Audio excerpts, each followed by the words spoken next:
strawberry មកគុំនេះចេញកូនផងចេញផ្លែផងឡើងពេញនឹងហើយឃើញខ្មៅខ្មៅនឹងខ្ញុំដាក់គោនេះដៃវាប៉ះកន្លែងណាចាប់កន្លែងនឹងបើសិនបានចាប់ចឹងយើងគ្រាន់តែដាក់គោមកតិចមកបានហើយស្រួលហើយនេះគ្រាប់ strawberry ដោះនេះផ្លែគេធំទៀតណាអូនៅខាងនោះទៀតមើលអស់ទេ strawberry នេះសិតតែផ្លែខាងនេះក៏ផ្លែអូអាមួយនេះធំណាស់ធំណាស់មួយនេះខាងនេះក៏ផ្លែដែរផ្លែគេហ៊ីចេញមកសិតព្រៃចឹង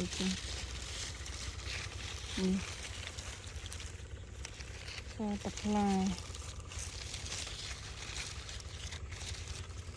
សត្វអីគេនេះ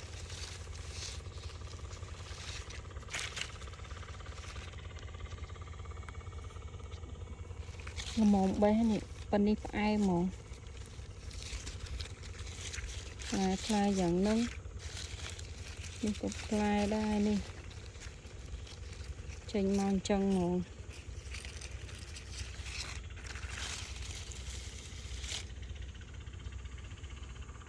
ខាងនោះក៏កូនច្រើនដែរសិតតែកូននឹងយើងយកកូនផងបើយើងអត់យកកូនទៀតផ្លែមិនបាច់និយាយ